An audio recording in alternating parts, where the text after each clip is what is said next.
Good evening, ladies and gentlemen, and my dear Toastmasters.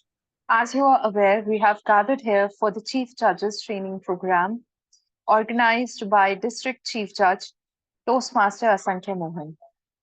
This meeting is being recorded and shall be used by Toastmasters International for any purpose as it sees fit. We shall adhere to certain ground rules. I request all the attendees to please be on mute. If you have any questions or you have any queries, please raise your hand or drop it in the chat window. When the chair gives you a chance to speak, please unmute yourself and speak. There are additional guidelines. We would also request you to please switch on your videos since it would be noted down when the credits will be given. With that, it gives me immense pleasure to welcome the past President Distinguished Division Director, celebrated Associate Club Growth Director, and today's District Chief Judge of District 124, Toastmaster Sankhya Mohan, to come to the dais and let us know what the role of Chief Judge is all about. Welcome, Toastmaster Sankhya. Thank you so much. A round of applause to Toastmaster Vandita for starting things for the first ever Chief Judges Training Program for the program year 24-25. I welcome you all to all our 29 members who have joined us for the Chief Judges Training Program. We are just getting started. I again encourage you all, reiterating, just pass on the details for the meeting if just in case if someone is yet to join, and do check on your club members. The objective of the meeting again for the next 1.5 hours will be pretty straightforward, covering a few aspects with regards to how a typical chief judge training program looks like. I'll take you through what the agenda looks like. But before that, a quick confirmation from all our members today who have joined us. A raise of hand who are attending a chief judges training program for the first ever time in their Toastmasters journey. All right. Right. Even a virtual or like a raise of hand, anything would do. So we do have almost like 20-25% members who are attending it for the very first time. Thank you so much, Toastmaster Garima, Manoj, Smriti, Shashank. Thank you everyone for raising your hand. That does help in understanding like your all of you how again this thing is something that we are conducting again online for the first time this year. The objective is to make sure that we are equipped for the upcoming chief judge role that we'll be taking as a chief judge in the upcoming contest season. Allow me to share my screen now.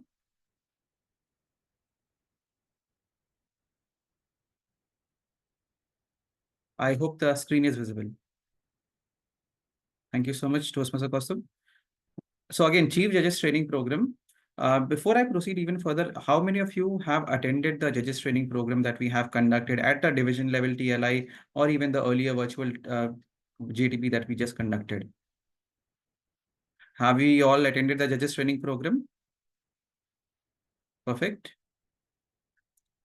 All right. All right, that's good to see. Like we are trained judges. This will again, the objective here would be a slightly different. Again, understanding. Thank you so much, everyone, for raising your hands. Thank you so much. The objective here will be a little different. Again, the first and foremost objective definitely is to help us enhance the quality of the contest. But the underlying objective will be to help us get ourselves trained and be awarded the District 124 certified chief judges like a trained chief judge for the year 2024-2025. Now, again, the objectives of this session will be to identify how to perform the role of a chief judge for contests at the club, area, division, or district level, to understand that, demonstrate that understanding while discussing how to resolve issues that may arise during these contests, how to lead in a contest majorly. Again, the purpose of this training program is to recognize key aspects of Toastmasters International rule book that has been rolled out in the month of July. There has been an updated rule book that has been rolled out. I will also be sharing this by tomorrow end of day. You can expect an email to all the District 124 members with the contest kit, the checklist for all the role players, the chief judge, the voting judge, the tie-breaking judge, along with the rule book that has been rolled out by the World Headquarters of Toastmasters International for the upcoming contests for this year. Again, to become better equipped with regards to conducting these contests, to discover and understand the roles and responsibilities of chief judge. A quick raise of hand from anyone. What do you understand by the role of a chief judge? If anyone might want to share before we proceed further. If one of you might have played it in the past, sharing it from your perspective in a brief manner, what exactly does the chief judge do? Toastmaster Divakar? Good evening, distinguished Toastmaster Asankhya. The role of Chief Judge is to manage judges and to handle protests if there are any in the contest, and to appoint tiebreaker judge as well. All right. You again covered few aspects. Toastmaster Manoj from City of Joy Toastmasters Club. Please tell me. Uh, you see, uh, you see what I feel is the role of the chief judge, you know, is a person who is a judge of the judges, the way we have the evaluator who evaluates the evaluator. So I think that he's the Supreme Court, okay, of the judges, and the other one are the high courts. So that's what I feel. And, in case of, things like say a tiebreaker or things like that, he is the person who's like the third referee. So I think, so it's his final word.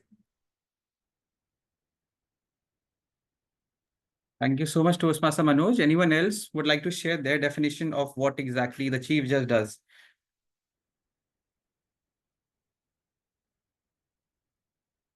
Okay, so let's proceed forward. Again, Toastmaster Divakar, Toastmaster Manoj, you have covered again very pertinent aspects of what exactly a chief judge does. Now, the objective here will be to brush up certain aspects. Again, lot of us might have been a chief judge in the past years in Toastmasters at the club, area, district, division level. Here, the objective will be to brush up certain concepts if you are attending it for maybe the second, third, fourth time. And for the first timers will be to help us take you through the intricacies behind, right from appointing chief judges to making sure that we have a level playing field, a fair contest, a smooth contest for all our contestants. That's the responsibility of the chief judge, most importantly, to again create that safe space wherein participants can have participate without having that notion of a contest being biased at all and from any aspect. How that will happen, the purpose, again, before I get into that, the purpose of speech contest to provide an opportunity to practice speaking, competitive speaking, that again, we read that out in every contest before we start, to provide interesting educational programs for members and for the public at large, for providing an opportunity to learn by observing profession speakers. Now, the contest, with respect to contest, there are few specific role players, the participants that are there. We have contestants, we have a contest chair, we have a chief judge, we have contest judges, including the tiebreaker judge, that's a secret tie-breaking judge, the timers, the tally counters, the contest sergeant at arms, and we have the audience along with that.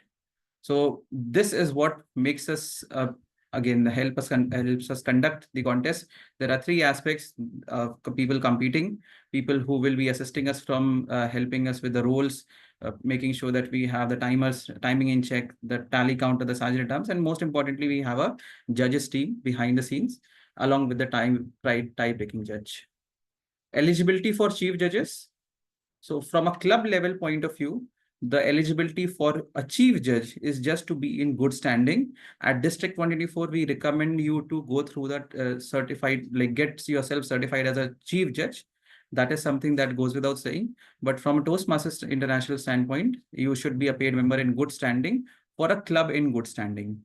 That is, a club with at least 8 or more members should be there, and your dues should be current with the world headquarters. At an area, division, or a district level, I can see a lot of area directors joining us today. So when you are appointing a chief judge, you will have to make sure that he or she has been a paid member for at least 6 months subsequently and has completed at least a level 1, level 2, or of any path, or be a charter member of a club within 1 year of the club contest, if the club chartered in the past 1 year itself. Be physically present during the contest, making sure that you are there. Since we have transitioned from area level and beyond to all being offline in-person contests, that is something that we'll have to make sure that the judges are there in place with respect to the meeting, the contest as and when it happens. Any questions with regards to the eligibility part? I know there are few aspects, but this is very crucial because we will our contest chair, yes, Toastmaster Ritika, please tell me. Toastmaster Ritika. Yeah, you- so regarding the pathway, so we have just completed level 1. So can we attend it right now, and then once we complete the level 2, then we can. A very good question. So again, I got this query even before the contest, wherein someone asked me whether I can be part of this training. I also feel that might be the reason people might have this notion wherein they feel that they need to be first a trained judge. So to answer your query, Toastmaster Ritika, you can attend this training irrespective you attended the training in the past, irrespective you have completed level 1, level 2. This training is something that will help us prepare for the challenges that lie ahead. However, you will be certified as a chief judge, as a trained chief judge in District 184 only once you have completed these criterias and you have attended the judges training program prior. Again, maybe even after this, if you attend any subsequent judges training program, that is something that would be a criteria that you will have to fulfill in order to become a certified chief judge. Hope that answers your query. Yes, Toastmaster Manoj, please. Yeah, so Sankhya, basically I have attended the judges training which was conducted in July by TLI. So Yes. that I have attended. And I only thing is, as of now, like level 1, we have completed only level 1. So Okay. you mean that if I undergo the training right now, this particular training, and I also give the assessment, but my certification will come once I complete level 2. So Correct. Sorry to cut you short. You are you are right that you can attend this training. You will be awarded the certification once you complete level 2. The district, that is like the district chief judge, that is me itself, I'll be rolling out a list of the trained judges as well as the trained chief judges on a monthly basis in the first week of every month. You can expect a list of the trained judges and the trained chief judges as well. I will be rolling the first list by after this training has happened in the next subsequent week, and thereafter every month in the first week of that particular month I will be rolling out a collated list of all the members who are trained as judges as well as trained as chief judges, that will be getting real time updated every on a month basis. So even if you complete a level 2, you might not get it right away. You might complete it at a later point. So you will be getting that certification as and when you complete it. Maybe in an October or a November, whenever you complete the same, you will be awarded the certification for it. yeah, thanks. Thank you so much. Yes, Toastmaster Manoj. Right. Right. I wanted to ask you is that since you talked about a paid member for at least 6 months, okay, now I was a Toastmaster thing, like say in another city, all right, and then I have just shifted back to Calcutta. So, this is my second week in the city of joy. Okay. What do you think about it? Okay. And how long have you been a member prior to? Prior to that, since thing is like I was a VPM for a year. Okay, Right. in another club. I was a charter member and all of that. Perfect. Thank you so much, Toastmaster Manoj. You are good to go and you will be certified as a chief judge. This criteria won't apply in your case. Since when I say, or when Toastmasters International say be a paid member for at least 6 months, it can be a club wherein like you might have been a member somewhere else earlier. Now you transition to another club. It's completely fine. It should be in the past 6 months with Toastmasters International, any club under Toastmasters International that is there, you can be a member, and that is something how they will be calculating 6 months. So that criteria you fulfill. Thank you. Yeah, Toastmaster Rashmi, I see you raising your hand, please. Yes, so as I see, the eligibility for a chief judge for a club contest is to only be a paid member of a good club, doesn't need to Yes. fulfill the other criteria. Right. Yes? So you have to make sure primarily at a club level, the member should be a paid member of a club, for a club in good standing with at least 8 members. That's the first criteria. At District 124, again to reiterate, we recommend the chief judge should have gone through the chief judges training program or be a certified chief judge in District 124. That is something that we recommend. But as per Toastmasters, this is the minimum criteria that is required. Again, we will want to make sure that our chief judges are equipped to handle the challenges that lie this year. Yes, Toastmaster Devakar. Just one small query. If suppose there is a member who is not a trained judge, can he be a chief judge in any of the contests, be it club level, area level, or division level? Who is not a trained judge, you're saying? Yes. No. Again, you can be a trained judge only once, trained chief judge only once you have gone through the trained chief judge training. If suppose, again, if someone is a trained voting judge, however, that individual has not gone through the training here, he or she can very well do that. Again, it's something we do not recommend. We recommend you go through the chief judges training that we are conducting right now. That is something that is there. But as per Toastmasters International guidelines, he can very well do that if he's a paid member of a club in good standing. Again, the onus lies on us as members, as area directors, as officials to make sure that we give the best platform possible for our members or for our contestants, in short, to make sure that the judges are equipped, the chief judge is equipped in a way to handle any situation that might arise before the contest, during the contest, even after the contest. And that is what we'll be covering today in the next 1 hour or so. So again, moving forward, this is the eligibility for contestants remains the same in most of the contests. We have 4 contests this year. If anyone can name the contest that we are conducting this program here. Yes, Toastmaster Rashmi. So it is the evaluation contest, the table topics, the ISC, and the online speech contest. Yes, and the table topics contest. Yes, yes. So we have 4 contests, and just one thing that is there, that is, just allow me a second.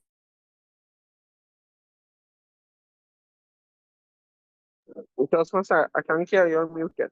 Sorry, yeah. So for international speech contests, we have a criteria that you should be a level 1, level 2 in the pathways learning module or a DTM. If you have completed your DTM in the legacy program, that would also suffice. But for someone who has joined post May 2018, that is when the pathways was rolled out by Toastmasters, you need to be a level 1, level 2 minimum to be able to complete the same. Till June 2020, we had the traditional legacy program that was applicable. Now we majorly focus on the pathways level 1 and level 2. That is something we should be completing in order to be eligible contestants for ISC. That is something we have to make sure as the chief judge, even as a contest chair. This is up to us to make sure that the contestants are fulfilling this criteria. This is an exception. There is an exception in case if a club has started in the past 1 year of the contest being conducted. If suppose like Toastmaster, like Rashmi again is coming from Division A. Division A has a lot of new clubs started. I believe Toastmaster Rashmi, if you can name a club that has been started in the past 6 months or so in your area. Umang Toastmasters Club and Thimpu Toastmasters Club. Umang Toastmasters Club, if they conduct a contest within the 1 year time period of the club being chartered, this will be an exception and they will be able to participate. The charter members of that particular club, no, only the charter members who were the founding members of that club, no one else. If anyone joins later, they won't be eligible, but only the charter members. Yeah, Toastmaster Devakar. Okay. One query. Let's say Thimpu Toastmasters Club, they held their club contest before the club was chartered 1 year, like in the time frame of 1 year. And the area level contest is being conducted after the club has been chartered for 1 year and they have not completed level 1 and level 2. So are they allowed to participate in area level? Yes, so if they were eligible at a club level, then they can definitely go ahead and subsequently, if they win the contest in the subsequent levels, that should not be an issue. Thank you so much, Toastmaster Devakar, Toastmaster Rashmi. Now proceeding forward with the type of contests, as I was mentioning, the international speech contest, evaluation speech contest, table topics contest, and online international. So again, do not consider this as online international speech. This is incorrectly mentioned here. It's online speech contest, not online international speech contest. The time for the timing again is 4.5 to 7.5 minutes in case of the online as well as the international speech contest, 1.5 to 3.5 minutes in case of evaluation speech contest, and 1 to 2.5 minutes in case of table topics contest. The duties of a chief judge, what we'll be discussing today is before the contest, for the judges briefing part, during the contest, and after the contest. We'll be starting with the before the contest duties, that the responsibilities that a chief judge needs to take care of as and when he or she gets appointed. The first thing is getting a list of contestants and cross-checking the good standing of the contestants and their clubs from which they are competing.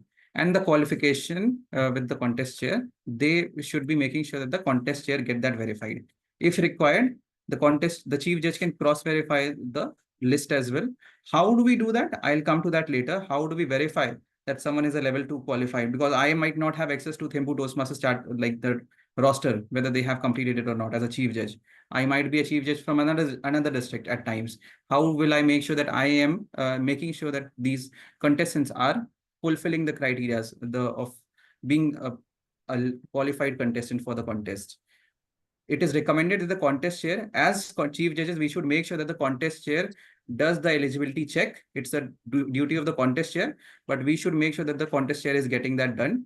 And that is provided. There is a link provided by Toastmasters International that allows us to make sure that we can verify the details of any of our members across the world. We just require their last name and their membership ID, and we will be able to fetch the details as to whether or not they are a paid member of a club in good standing. I'll showcase that to you towards the end, how that happens. The second duty is to ensure that the selected judges are eligible to judge. Here again, we can use that same eligibility tracker to check whether a judge has fulfilled the basic criteria, whether they are a paid member of a club in good standing. Again, the second criteria is to make sure at a club level, they again just need to be a paid member. At area level, this is something that they need to complete. That is something we have covered. The third criteria is District 124. Again, we recommend you to go through the training program that we are just conducting right now. That is one major thing that the chief judges should do from their end to undertake the chief judges training program. And thereafter, appointing and counseling voting judges and tally counters and a secret tie-breaking judge is something that a chief judge needs to make sure of. This happens before the contest. So once we have been appointed as a chief judge, it's up to us to make sure that we, first of all, appoint our team of judges. At the same time, brief them, brief the tally counters, brief the secret tie-breaking judge that is only known to us, no one else, as a chief judge. Now, this is the requirement as per the club area division district. At a club level, we require minimum 5. This is, again, as per the rule book of Toastmasters, this is something that they state that we should have at least 5 judges at a club level with 1 tie-breaking judge. Again, please note, this does not account the chief judge. That is, you cannot be a voting judge. You need to get 5 voting judges along with 1 tie-breaking judge. For area, it's again 5 plus 1. For division, it's 7 plus 1. For district, it's minimum 7 plus 1. However, there is another criteria at area level for the benefit of the area directors. Equal number of participation. If you have a voting judge from one club of the area, you will have to make sure that you have voting judges from the other club of the area as well. In order, if you are having any like judge from one of the clubs of that respective area in that area contest. Same applies for the division. Equal number of voting judges from each area. So if a division has 4 areas, then if you pick one of the members who is a part of one of the areas, you will have to make sure that there are members representing the other areas as well. That is something that is there as a criteria, and same goes for the district. Hope this is clear with regards to the number of voting judges that are required at a club area division district. Toastmaster Manoj, please. Yeah. See, what I feel is that, if you're saying at the club level, you need a minimum of actually 5 plus 1. Okay, but initially you said that the club should have at least 8 members. Now, if you see the size of the club is too small, all right, and in that, if there are 6 people who are getting involved in the whole club, okay, so then who's speaking and who's doing what? No, very valid question, Toastmaster Manoj. So again, if you are appointing a chief judge, I will suggest again at a club level, you can make sure we utilize our Toastmasters community. So at Kolkata, we have a lot of community clubs there in place. I will recommend if a club has 8 members, all 8 should be participating. It's about giving them an opportunity to participate. We should delegate that responsibility to our other community clubs, other clubs that are there who can take up that responsibility and again assist us in the process of helping us with the chief judge, helping us with the contest chair, having a smooth contest wherein our members can participate. So at the same time, this is specifically mentioned in case a contestant, of course, cannot be a judge. So either a contestant can be a judge or a contestant cannot be a judge if you are a contestant at that same contest type in any district. Toastmaster Ayush and Toastmaster Manvi, I see you both raising your hands. Hi, good evening, Sankhya. I wanted to say that a minimum of five judges and one uh, tie-breaking judge, that's a huge number. That's six judges to coordinate with and Mhm. six people from other clubs to get to your club on a specific day at a specific time. And that contest might go into 2 or 3 sessions. And getting those judges back again, how do you facilitate the logistics? I'm wondering because again, I don't know how many clubs or how many people have that much of time or how many judges would have that much time to come for multiple meetings to one club. And then there are different clubs across Siliguri, and I think the number of judges would be limited. So wouldn't it be a burden on a lot of judges to go visit every club and then kind of, yeah, so about that. So that is wherein it comes to making it basically where that is wherein the district leadership team is there. You have the area director, the division director to facilitate that process. But at the same time, making sure that when you say that, for the time being, we do not have 4 contests in one go. We have 2 contests in the first cycle. That is in the subsequent September onwards, we'll be conducting the table topics as well as the evaluation speech contest. The online speech contest and the international speech contest will be conducted somewhere around January, December, January onwards, we'll be starting with those contests. Now, if you see again, what we recommend is you can conduct the table topics as well as the evaluation speech contest cumulatively together. Even if you have 10 judges, 10 contestants in one contest in table topics and 10 in evaluation, it won't take more than 2.5 hours. It would be just like a regular meeting that you would be conducting the same time frame wherein you can conduct two contestants if you have even 10 contestants in one contest. And again, 2 contestants can be conducted with my experience. And that is wherein we will have to make sure that it's again, just to understand, we are thinking from a contestant perspective. Here, we majorly think from a delegation point of view, utilizing the wider Toastmasters community that is there. Suppose if a Siliguri Toastmasters Club is conducting a contest, they can take their assistance from the Siliguri Queens Plus, or any other Toastmasters Club, or any member that is based out of put up in Siliguri, who can assist as a chief judge. And now the onus entirely lies on that respective chief judge to make sure that they appoint judges from Siliguri, even if they might require maybe someone traveling. Like I have seen at a point wherein I am put up in Lucknow. I used to see people coming in from Kanpur, coming in from Noida when we used to have contest post like pre-COVID. That is something that has been there. This is something we are just transitioning back to offline in-person contest. This is something again becomes a part of the Toastmasters, one of the major aspects of Toastmasters, wherein you experience contests and as one of the highlights apart from the regular meetings that happens. So again, it's more of a like a benefit that is there when we are transitioning back to Toastmasters offline contest. Again, from a timing or coordinating or utilizing the bandwidth, that is something the chief judge will have to figure out with the assistance of the area director and division director. How do we make sure that we have a cohesive setup in place wherein our judges, our clubs can assist each other in terms of helping with judges, in terms of helping with the chief judge respectively, even with the contest role players that goes behind the scenes. Yeah. Yeah, thank you very much, Sankhya. That answers it. Thank you so much. Anyone, any other questions? I saw Toastmaster Manvi raising her hand here. Toastmaster Manvi, are you there? Yes, I am, but my question is answered. Thank you so much. Okay, thank you so much. Now I would like to take you through this eligibility checker. This is how it looks like. I will be, when I share the contest toolkit, I will be sharing the link as well, wherein you can check directly the eligibility, wherein you can simply put the membership number of a member, their last name, and you will be able to see where exactly they are members and till when they are renewed for. So I'm a member of 2 clubs right now, Hindi Club and Toastmasters Club of Lucknow. So this reflects that I am a member till, again, I am a member till March 2025. And again, I will be renewing later on. That is something that can be confirmed from this eligibility tracker just using the membership ID. From where do we get the membership ID? As a chief judge, we will be asking all the, like as a contest chair, we'll be asking all the contestants to fill out the eligibility and the bio form.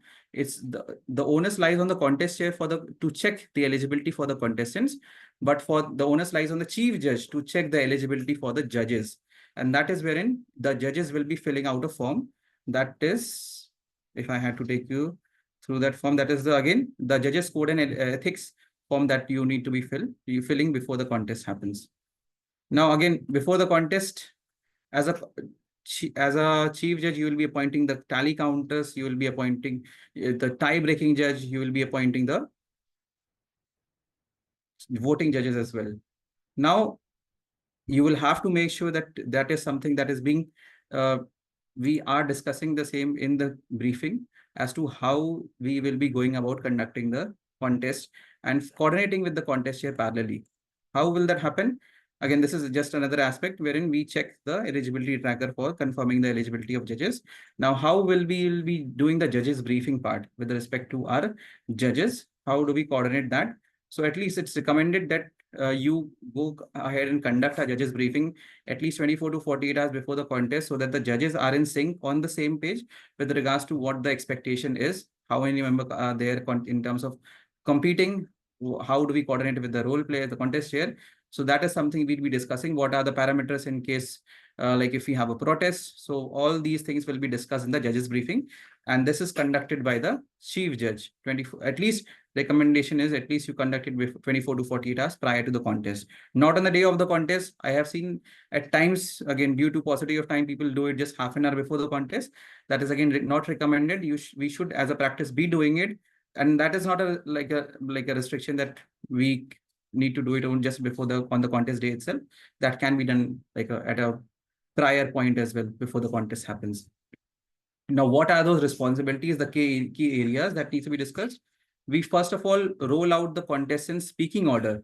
This is again shared by the contest chair. We need to collect the speaking order from the contest chair. We roll out the judge's guide and the ballot that is there with the contest chairs. I hope you are aware that ISC speech ballot was updated last year. So we need to share the latest updated ballots with the contestants, sorry, with the voting judges, so that they can mark the contestants accordingly as and when the contest happens.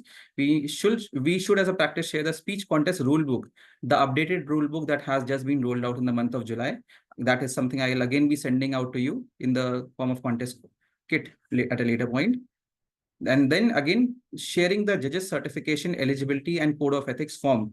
This is something wherein we ask the members who we are appointing as voting judges to share their details. That primarily contains few aspects with respect to Toastmasters details. Most importantly, their membership number. That is how we can check and reconcile their eligibility here in that eligibility checker form. And that is something that should be done as a practice before after appointing someone as a voting judge. And we should make sure that the voting judges are sharing this form before the contest has happened, before the contest starts actually, in order to make sure that we can confirm whether or not the judges are eligible for the upcoming contest. Now, instructing the voting judges to sit close to the contest area, making sure that we, as voting judges, should be informed that they are, again, not creating any situation wherein they are being identified. Again, all the voting judges should try and avoid sitting together. So again, we should achieve judges. Also, we have a practice in recommending wherein we have dummy judges, just to make sure that the audience or the contestants at large cannot identify who the actual judges are in that respective contest. So going to a length in a way wherein as a chief judge, even apprising the voting judges to make sure that they are not disclosing their being a contest official in that particular contest as a voting judge. Again, we have an online speech contest this time. So instructing the online judges to have a backup device ready in case of a technical failure, that is something that we can recommend them to. Because again, even if they miss out for a minute or even 10 seconds, it might be possible that that 10 seconds or that 15 seconds might have made that impact in that particular speech. So that is something encouraging everyone to make sure that they have a backup device just in case of as a contingency. Reviewing the barriers to objectivity for the benefit of first-time judges. This is something we have covered at length in the judges training program with regards to the halo effect, reverse halo effect. This is again there in the rule book as well. The affinity, biasness, rank, speaking or the contestants speaking order, how that goes into picture with regards to hampering the objectivity of a judge. So we need to take cognizance of these aspects that are there with respect to those barriers that are there that can hamper our objectivity when we are a voting judge, even a chief judge. So that is something, again, I'll recommend all of you to go through if you haven't gone through it yet. That is something has been covered in the judges training program conducted earlier. Reviewing the judges guide in the ballot and the speaking area. So whenever a contest happens, specifically in case of offline contest, like for online, it's the screen pace is nothing but our laptop, the screen that we have in front of us. We have to make sure that we fit into the screen. Our heads does not get chopped off. Our body language, our hands are completely visible. And that is something we try and make sure of as and when we compete. For offline in-person contest, there is a demarcated speaking area, a stage area that is recommended to the contestants to be that they can use. They cannot step out of the speaking area. If they do, it can lead to a possible reduction in terms of marking. That is something they should be utilizing the speaking area only, not going above and beyond the speaking area that has been already demarcated from their end. Again, that is something that can be reviewed by the contest chair, the chief judge, prior to the contest starts. So what exactly the speaking area will be? A clear demarcation should be there and should be informed to the contestants for their benefit. Lastly, briefing the tally counters in the use of the counters tally sheet, how that needs to be done.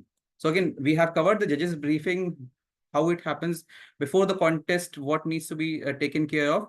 Any questions with regards to these aspects? Things that we need to be aware of prior to the contest. Yes, may Yes, can you identify yourself? Rashika? Okay, hi, Toastmaster Rashika. Please tell me. Hi. One query with respect to the online speech contest. So, is it we will be delivering speeches online, or it will be a pre-recorded speech that we will share? A good question, Toastmaster Rashika. So specifically as per Toastmasters, it will be a live online contest, not a pre-recorded one, wherein you send out a video. It is something we will be having a contest, just like any other contest that is being conducted online. But the speech, again, the speech timing again will be like a 5 to 7 minute speech that you will be delivering online then and there, not a pre-recorded video that you will be sharing it later. Okay. Another is the one we discussed previously, that is the number of judges. So, when you mentioned that if an area director appoints a chief judge and the chief judge selects number of judges, so an area can have 4 or 5 clubs. If the chief judge takes one from each of the club, what about the tie breaking judge, because that will be only one, so that should be from outside that area. Correct. So it is recommended that a tie-breaking judge is someone who, first of all, primarily someone has a practice that is from a club wherein we do not have a contestant from. In that case, if at an area level, if we have all the contestants from each of the clubs, in that case, the tie-breaking judge ideally should not be from that area particularly, in order to make sure that there is like fairness in place with regards to the contest. Yes. Okay, thank you. Thank you so much. I saw Toastmaster Divakar raising his hand. Yeah, please, Divakar. Yes, Toastmaster Asankhya, can you please throw some light on demo judges? Yeah, so at times I have seen a situation, Toastmaster Divakar, wherein we have like a room filled with 100 participants, 100 audience members in the audience. We are conducting a contest, and at one point we had 15 judges, 15 voting judges who were sitting there in between all the audience members in the audience, again keeping their anonymity in place. So just to make sure that it's not from a contestant's point of view or any member in the audience point of view, it should not be something wherein someone can clearly identify them as he or she is the voting judge because he or she is marking their ballots. What we do in that case is, in case of in-person contests, we keep a buffer of those ballots handy that we can distribute to the voting judges. We can ask them to mark them as well. We might not tell them that we won't be considering their ballots, but we can at least ask them to mark them, and they again, as a member of the audience, they would anyway be listening to the speeches. They can cast their ballots and share it across. Now it's just for the purpose of hiding those real judges amongst the members in the audience, so that it's clearly not identifiable that we have those 50 members as the judges, and it again create some sort of a confusion or doubt in the minds of someone who is trying to draw inferences as to who might be the actual voting judge. That's the entire idea behind it. So in short, to summarize, you can have at least 4 if you are conducting a contest with maybe 15-20 members in the room. If you have 4-5 judges, you can make sure that you have extra 4-5 ballots that you can distribute to people who are not doing any particular role, who can just have the ballot in place, who can just simply mark it. You can collect that as well from their side, and just make sure that you're not like collating that result, but just making sure that as and when it goes to the tally counter, they discard that particular ballot. They only consider those ballots that are being shared by you. The names of the voting judges can be shared by you, that this is the judge who should be whose ballot should be considered for the markings for the final tally counting. Hope So that this, answers. Yeah. just one query. So this means the demo judges are not pre-appointed. The demo, again, it's up to you. You can, I have seen a contest wherein you appoint these. I have seen people just coming in for that purpose itself. You can pre-appoint them as well, just in case if you feel there might not be like ample amount of members sitting in the room, you can pre-appoint them. That's completely up to your discretion of the chief judge, as a chief judge. Yeah. Thank you. Thank you so much. Now proceeding forward with what happens during the contest. So when we are starting with the contest, there are few aspects again that goes behind making sure that we have an effective contest. First and foremost, you as and when the contest gets completed, we have to collect the speech contest time record sheet from the timers. So again, though the timers are being appointed by the contest chair, timers only share the timing sheet with the chief judge and no one else. And the judges also are recommended to mark the contestants not on the basis of time, but on the basis of that respective speech. Even if you feel that someone is going overtime, you do not consider that part that they are going overtime. You mark them on that speech, particularly on that entire content of speech that they're delivering. It will eventually be ruled out as and when the chief judge goes through the the timing sheet, if someone has crossed the time or if someone is under time. But as a voting judge, we should never be accounting for the timing. But as a chief judge, we should always be rolling out the results, sharing it with the contest chair after taking the timing sheet into account from the timer one that we receive. Proceeding forward, collecting the tie-breaking judges ballot directly from the tie-breaking judge. So again, this is a pertinent question wherein participants do ask, since there is an allocated tally counter who is collecting the ballots from everyone, again, who shall the tiebreaker ballot be submitted to? Is directly to the chief judge. So it's up to us to make sure that we collect the ballot of the tiebreaker judge in a way that it does not disclose the identity of the tie-breaking judge. Again, that is the underlying principle behind it, making sure the anonymity of the judges is in place, be it with respect to the voting judges, be it with respect to the tie-breaking judges. For tie-breaking judges, again, we collect it directly. For voting judges, we delegate that to the tally counter to collect the judges' ballot. At the same time, the tally counter will be collating the results. Just in case if there is a tie, we will be utilizing the tie-breaker judges' ballot towards the end to determine who is the higher ranked winner as per the tally counters, tie-breaker judges' ballot. Yeah, Toastmaster Garima Agarwal, please tell me. Yeah. Sir, I have a question. Like the tiebreaker judge always gives his ballot, irrespective if there is Right. there is no tie between any of the contestants. Correct, Toastmaster Garima, you are right. As a tiebreaker judge, even irrespective there is a tie or not, we as a chief judge will be collecting the ballot from the tiebreaker judge, wherein the tiebreaker ballot judge is a bit different. They will be marking not just the first, second, third place winners, but all the contestants who are competing in that particular contest. So as a tie-breaking judge, mark everyone. Okay. It's only submitted to the chief judge. As a practice, irrespective, we might have to utilize that judge's ballot or not from the tiebreaker judge. But we will be collecting it by default, irrespective there is a tie or not. So when we count the ballot, the tiebreaker judge's ballot is only counted when there is a tie. When there is a tie for any of the first or the second or the third place positions. Okay. Hope that answers your question.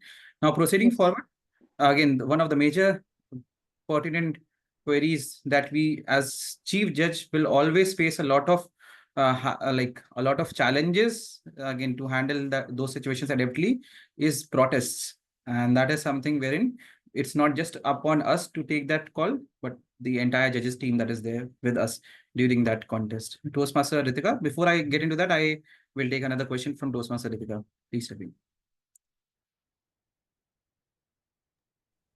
Yeah. So I have this question because during the training you have mentioned that there will be demo judge and the voting judge, and people should not be able to identify. But if we are calling voting judge and demo judge from outside clubs, then the club contestant will get to know that these might only be the judges. That's why you can make sure that if you need 5 judges, you can call maybe 7 or 8 people. A few of them can be dummy judges as well in that case. So that is just, again, we can try our best to make sure that, again, due to paucity of members in the room, it might be something wherein it can be becoming evident.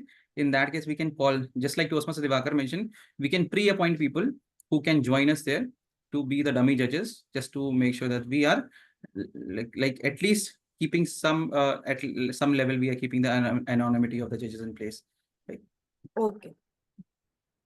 Thank you so much. Let's proceed forward with regards to the judges' protests. How do we handle those protests? So again, that is something we'll be catering to. But before that, I'll just quickly cover the uh, what are those parameters that we need to take care of during the contest. Again, overseeing the counting process, wherein we have ballot counters, tally counters, who will be ensuring that as and when we receive the ballots from the judges, we collate the results. The tally counters will be collating the results, and just to have a quick kind of double confirmation, we can make sure that they are cross-checking or at least counting the ballots twice in that case, just to ensure accuracy. Toastmaster Devakar, please tell me. So suppose if we have a area level contest, suppose we have an area level contest, so should we appoint tally counters from some other area? That is again a good suggestion. We can definitely do that. In case if you have tally counters, you can appoint someone from a club that is outside those particular clubs wherein we are having the area contest. That is something that we can definitely do. So again, these are best practices that can be followed just to make sure that, again, as a chief judge, it's up to us to make sure that we again have a level playing field for all our contestants. That starts right from us to make sure that we select the right voting judges who can be as impartial as possible, and at the right team that can assist us in that process, be it the tally counters. And that tally counter thing, as you mentioned, Toastmaster Devakar, that is something appointed by usually appointed by the contest chair, by the chief judge, and along with the voting judges and the tie-breaking judge. And it's up to us to make sure that we recommend them, that they try and make sure that the members they are appointing are not from those clubs wherein the contestants are competing. In that case, as a area director, you can definitely recommend that to them. Okay, let's proceed forward. So after the contest, we fill out just a second. So any questions, first of all, till now? We'll just quickly see if we are missing out on anything. Anything that we have discussed till now? Hi, can I go first? Yes, please, sir. Hi, Toastmaster Sankhya. I was talking about protests. I think, are you going to discuss on protests further? Yes, Because I was will. regarding the role of the judges in the protests. Because in the judges training program, I think somewhere I realized that the judges don't take part in the process of protests. The chief judges and the contest chair does. But you mentioned, I think the judges do too. So I was confused about that. Just let me know about that.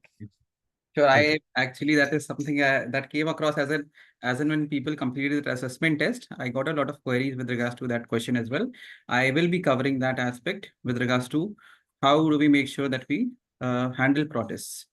Allow me Thank to you. share my screen once again.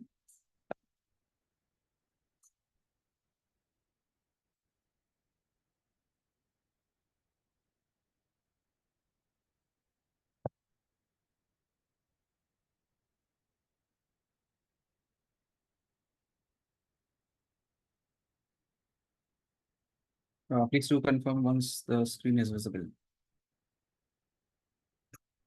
Thank you so much, Toastmaster Manoj. Now proceeding with how do we handle protests and what exactly protests look like. So again, a protest is something that is uh, can only be raised by a contestant or a judge, a voting judge, who is there in that particular contest. To whom they can protest, they can raise a protest to either the chief judge of that respective contest or the contest chair. They can raise a protest to no one else, only the chief judge and the contest chair. On what grounds can they protest? Now, this is something that is very important because Toastmasters International has made few changes. In fact, one particular change this year. And if someone can tell me what exactly it is, what are those protest grounds of protest, and what exactly is that one particular addition that has been made this year? With respect to originality, if I primarily talk about, just to give you a hint. Yes, Toastmaster Devakar. Yeah. Refer to other contestants' speech. Yes, you are right. You hit the head on the nail. So majorly it's about plagiarism, that lack of originality. That is, if first and foremost, if we are referring to any other content, cumulatively in that entire sum of maybe a 7-minute speech that I'm delivering, the total content should not be more than 25%. That's the first thing. Even as a practice, as in when someone is stating someone else's content, as a practice, we should disown the source. Disown in a way that is something it's not coming across as our original piece of content, but disowning it that is not our content, but we are referring it to from someone else. And at the same time, making sure that we do not refer to any other contestant in that particular contest. Even if we take a name of that any of our fellow contestants that is there, that can amount to a protest. So this is something that has been a recent addition this year. Apart from utilizing, apart from the 25% threshold that was there, they have added this criteria that you cannot refer to another contestant. And again, there is an eligibility criteria. Before that, Toastmaster Rashmi has another query. Please, Toastmaster Rashmi, please. Yes, just wanted to know that how much is actually 25%? 25% again, in fraction terms, it will be 1/4. But from a speech perspective, it can be very subjective. You are very right. So suppose if I am a fellow contestant, I see that Toastmaster Rashmi is another contestant who is using a lot of quotes. Cumulatively, it combines, from my perspective, it combines to more than 25%. They are referring to a lot of sources, is what I feel. I can raise a protest on just my perception that Toastmaster Rashmi might be using more than 25%. Now it's up to the chief judge to determine whether it's a valid ground of a protest, whether it's more than 25% or not. So it entirely lies on the chief judge to determine whether what exactly that 25% is. So we can have our discretion. Most importantly, we can have the discretion of our voting judges team. So suppose even if I say that it might be a very valid protest, Toastmaster Rashmi is using more than 25%, then in that case, I will give an opportunity to Toastmaster Rashmi to like basically giving an opportunity to share her thoughts as to why, if she might have any pointers to share, that it's not above 25%, or maybe sharing any counter with regards to the protest being raised. So Toastmaster Rashmi can very well share her pointers, defend, just in case if this protest is being raised. And as and when the judges team, the voting judges team will listen to Toastmaster Rashmi as a contestant against whom the protest has been raised, they can take a call finally whether or not there should be a consensus, and again they should be deciding whether or not Toastmaster Rashmi should be disqualified on the ground of a protest or not.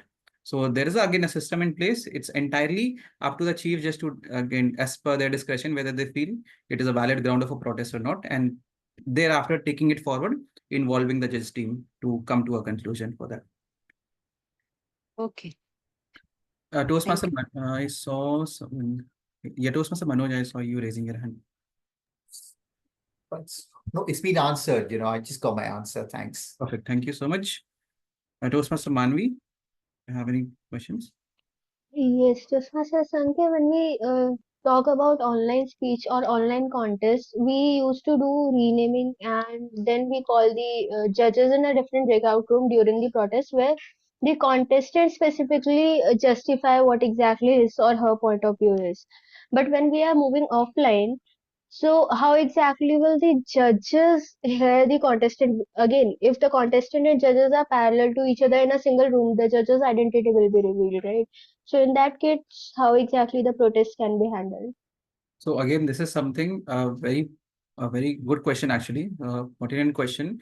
To make sure that the anonymity of our judges is in place, we can again, this is something again goes back to having some buffer in place with regards to keeping some dummy judges who can make sure that we can at least try to confuse the members in the audience as much as possible. We can make sure that this is something a protest is usually raised before the contest is getting concluded. So again, it's up to us how do we communicate the same. Here, what I feel is we should establish a line of communication with the judges. That is, first of all, making sure just in case prior to the contest, briefing them, just in case if a protest happens, where can we collect in advance? And that can be rolled out in maybe a WhatsApp communication mentioning the same as to maybe people making a huddle together, leaving that room vis-a-vis compared with someone wherein a message can be rolled out in a WhatsApp group of or any other line of communication wherein it can be discreetly done and people can disperse in a manner wherein they cannot do not disclose themselves as much as possible. That can be a way of taking this ahead. Primarily, this boils down to making sure that you have a clear cut like a line of communication established before the contest happens with the chief judge, and that again translates to making sure that we are having a like a confirmation from the specifically from the voting judges, involving them in the process, and then finally coming to a conclusion whether it's a valid protest and whether it should be lead to a point of disqualification or not. Hope that answers your question, Toastmaster Manvi. Toastmaster Manoj, I see you raising your hand. Yeah. Since you said that the speech content has to be at original, so if you want to do a copy paste, you can do it up to 25%. Okay, so is it, you see, since there are probably millions of speakers, and suppose if I have got, encouraged, thinking like, say, from a TED talk or from Mr. Steve Jobs, where he may have talked about something, or Mr. Cook. So, the thing is that I may have picked up an idea or a quotation, what they've used, or an idea what they thought, was pretty impressive.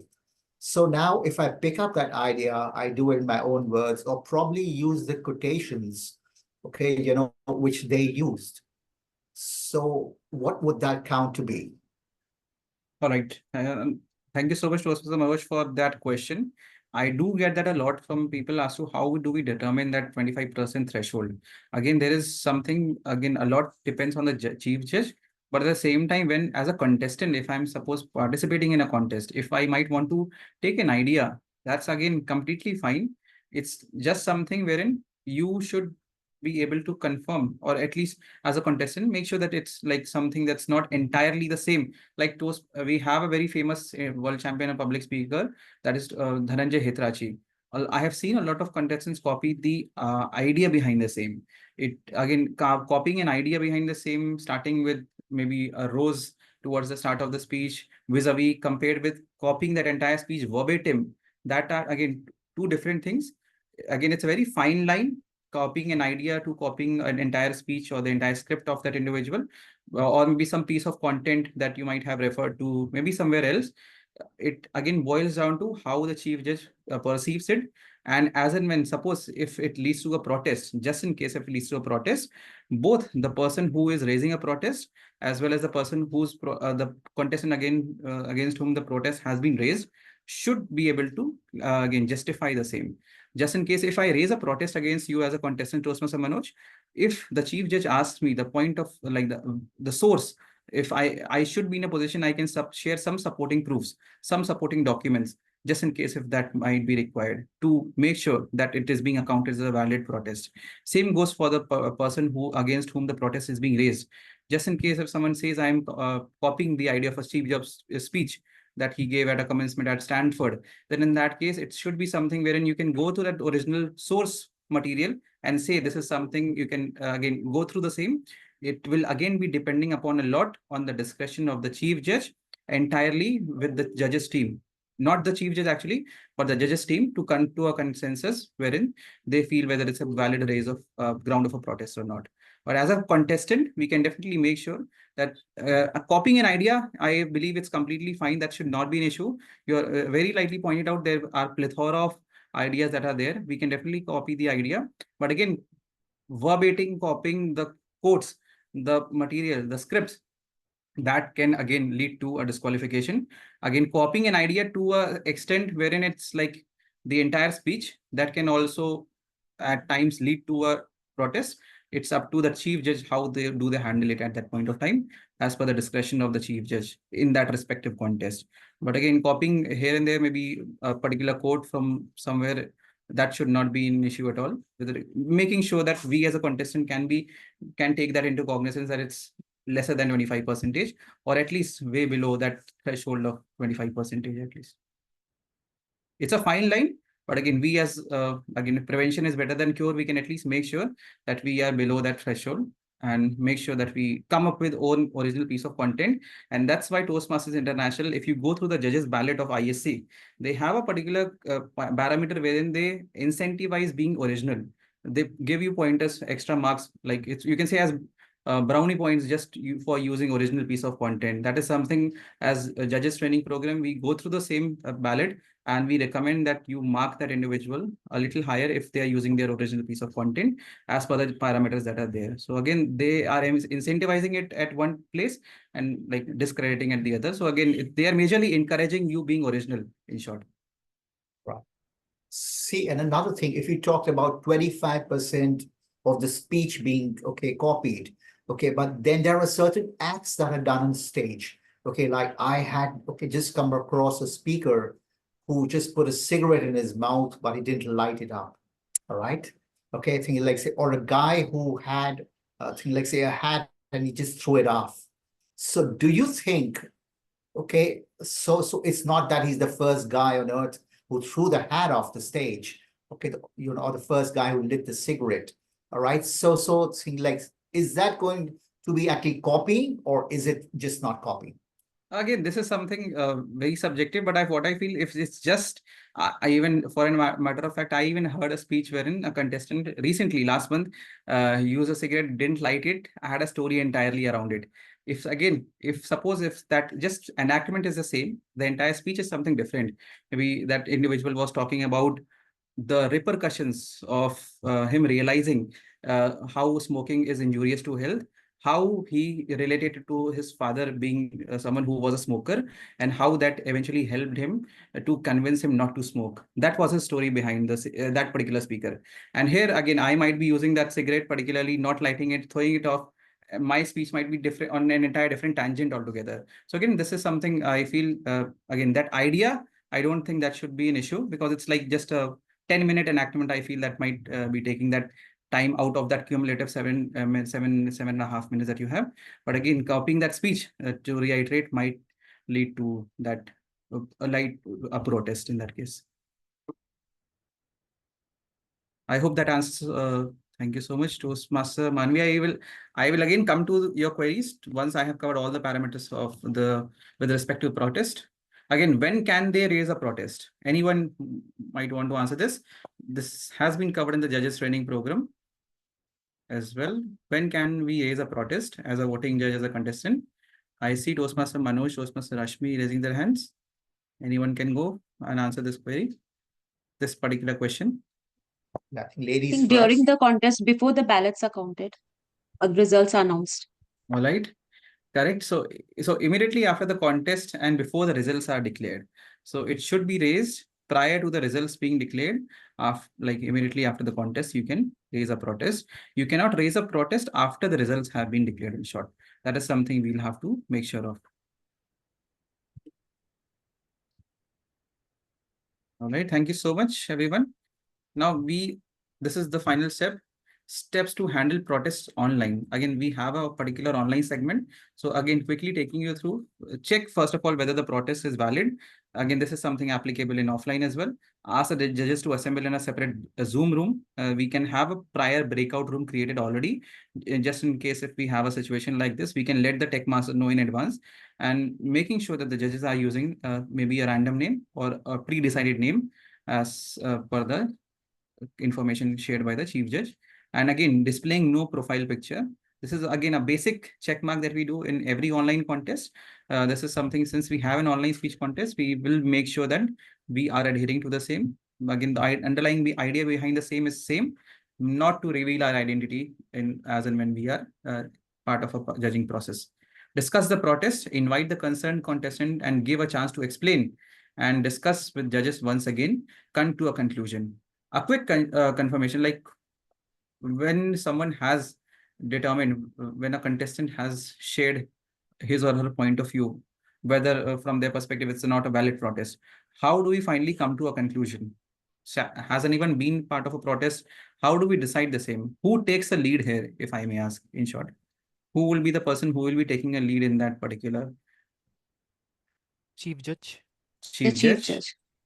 All right. So again, it's a no-brainer. Chief Judge will be taking the lead.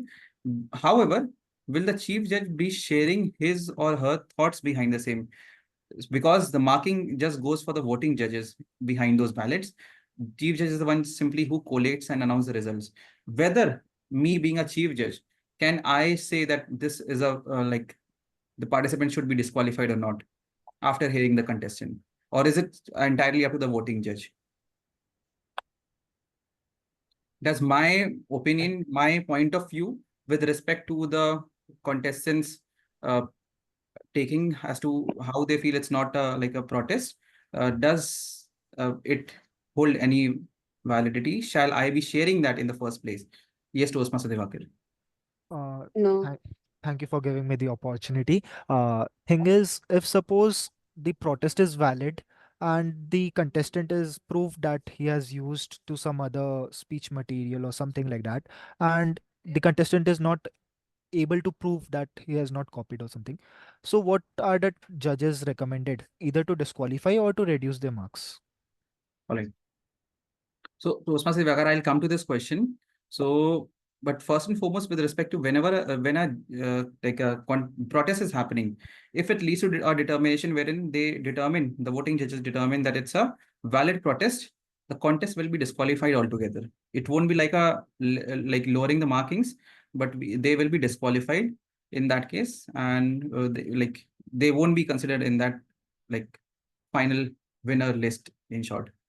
Just in case, if it's a regular thing wherein like if you feel that there is something that they are from your perspective they are not like someone asked me whether speaking about religion, politics, caste, sex is something that we should be encouraging. So that is something that came across as a query, as in when we had conducted the judges training program. So again, if it hurts the sentiments of that the audience, you can definitely mark them down as per the ballot if required. But again, there is no hard and fast criteria that they cannot speak about that these topics.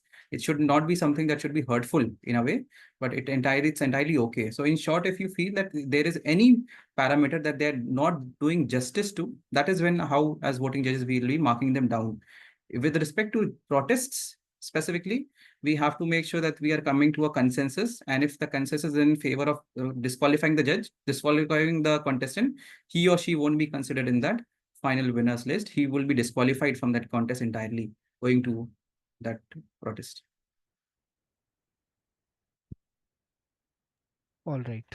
All right. So again, coming to my original question, do as a chief judge, I have any say after hearing that contestant that he or she should be disqualified or not? Toastmaster Sandhya, please, you have. Yes, thank you so much, Toastmaster Sanket. So ideally, being a chief judge, we should not share our opinion because it could affect the judge's opinion and can lead to not lead to fair judgment on that protest. Thank you so much. A round of applause for Toastmaster Sandhya. So this is a very pertinent question. People ask, as a chief judge, I should have that right.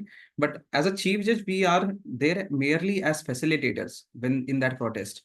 We determine, first of all, later on when we give that stage to the voting judges, after letting the contestant put across his or her pointers regarding the protest, it's entirely up to the voting judges to come to a consensus. As a chief judge, I can only facilitate it. Again, to reiterate, we cannot share our perspective, our opinion, whether it should be a disqualification or not. We should leave that entirely to the voting judges to come to a consensus. Like a majority should be there amongst the voting judges to determine that the contestant should be disqualified. Hope that's clear. But yeah, Toastmaster Devakar. One query: if suppose the contestant gave his explanation of the protest, So will the contestant be asked to leave the room, or will there be cross questions and cross examination? Yeah, so suppose when a protest happens, you invite the contestant into the room. The voting judges will be there, be it online, be it offline. They will be uh, listening to that perspective, like the rebuttal that the contestant might want to share as to why it's not a valid protest from his or her perspective. Sharing that again justification. On the basis of the justification the contestant shares, will the voting judges be marking it or coming to a consensus together? You can definitely ask the contestant to wait outside the room in that case to come to a consensus finally. That is something that you can definitely do. Okay, thank you so much. I see Toastmaster Hassan Rashid Alif raising his hand. Yeah, just Mr. Devaka. I think I have a question on protest actually. Yeah, if if the protest comes, is raised actually, so if the contestant is not found guilty for the protest, according to that said that the 25% of the speech can be copied, but if the chief judge feels that 25 is less than 25%, but the voting judge feels it's more than 25%, which one should we consider? Okay, thank you so much, Toastmaster Ali, for that question. So first and foremost, when the protest is being raised, it goes to the chief judge. The chief judge, first of all, determines whether it's a valid contention, a valid protest. Just in case he or she feels it's a valid protest, only thereafter he will be taking it forward, cascading that protest details with the voting judges. So again, that is something he or the chief judge does not determine whether it's a 25% or more, but he just determines whether we should take this protest further and cascade this to the voting judges or not. In short, determining it's a valid protest or not, and then letting the voting judges decide entirely whether it should lead to a disqualification or not. Okay, okay. It's up to the chief judge to actually decide whether the protest should move on further or not, right? Right. This is fancy. Thank you so much. Yeah, Toastmaster Shashank. Yeah, so Toastmaster Sankya, I have a question. Now, when a chief judge is to determine whether a protest is valid or not, isn't it an opinion? No. So again, you should not be, when I say opinion, you should not be influencing the opinion of the fellow voting judges that are there. So just in case, if suppose Toastmaster Shashank, you are a contestant against whom the protest has been raised, you should get a set of pool of judges who should have their own perspective in place, rather than the chief judge driving that like situation wherein the chief judge is saying this is how it should be done, or this is my perspective, rather letting that pool of voting judges come to a consensus and come to a majority in that case. Ideally, the voting chief judge is just facilitating the process, again to say, not influencing is the right word with regards to making sure we are not putting forward our opinions in that while that protest is taking place.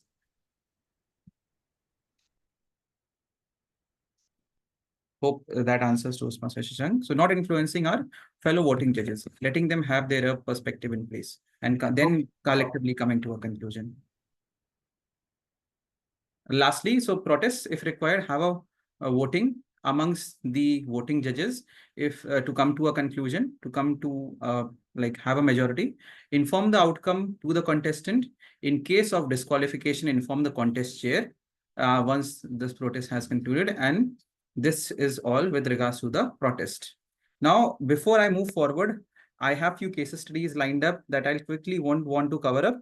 But before that, we are still left with the contest responsibilities after the contest. Now, again, people ask me what exactly is something that I do as a contest chief judge after the contest. I just want to cover those aspects as well quickly before we proceed forward. So please, again, I will request you all to confirm. Someone if can confirm the screen is visible once again. Yes, we can see Thank you so the. much, Mr. Ali. After the results, again, you share the results with the contest chair.